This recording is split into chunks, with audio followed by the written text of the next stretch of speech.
রাঙামাটি ও খাগড়াছড়িতে মালিক শ্রমিকের পরিবহন ধর্মঘট প্রত্যাহার করা হলেও পাহাড়ি ছাত্র জনতার ডাকা অবরোধ চলছে, যে কারণে নৌপথে লঞ্চ ও বোট চলাচল করছে না। তবে দূরপাল্লার যানবাহন চলাচল শুরু হয়েছে। খুলেছে দোকানপাট ও শিক্ষা প্রতিষ্ঠান। সতর্ক অবস্থায় রয়েছে সেনাবাহিনী। সহকর্মীদের তথ্য ছবিতে প্রতিবেদন। সোমবার সকাল থেকে রাঙামাটি শহরের সব ধরনের যানবাহন চলাচল শুরু হয়। শহরের ভেতরে একমাত্র লোকাল বাহন সিএনজি চালিত অটোরিকশা চলাচল করছে। বিভিন্ন গন্তব্যে ছেড়ে গেছে দূরপাল্লার যান, তবে যাত্রী ছিল কম। খুলেছে দোকানপাট ও শিক্ষা প্রতিষ্ঠান। শহরের জনজীবন স্বাভাবিক হতে শুরু হওয়ায় স্বস্তির কথা জানিয়েছেন এলাকার লোকজন। 2 দিনের আগে যে ঘটনাটা ছিল তার মধ্যে হচ্ছে এখানকার খাগড়াছড়ি স্থানীয় পাহাড়ি বাংলার সবাই একটু আতঙ্কিত ছিল।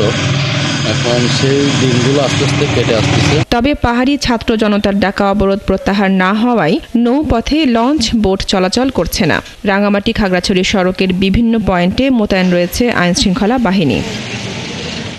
একইভাবে খাগড়াছড়ির সার্বিক পরিস্থিতিও স্বাভাবিক ও শান্ত হয়ে আসছে। জনজীবনে ফিরছে স্বস্তি। শহরের সাপ্তাহিক হাটে ভিড় জমিয়েছেন সাধারণ পাহাড়িরা। পাহাড়ি ও বাঙালি ক্রেতাদের পণ্য কেনাবেচা করতে দেখা গেছে। অভ্যন্তরীণ সড়কে ছোট যানবাহন চলাচল করলেও দূরপাল্লার যান চলাচল বন্ধ রয়েছে। বর্তমানে এখন খাগড়াছড়িতে পরিস্থিতি মোটামুটি স্বাভাবিক হয়ে আসছে।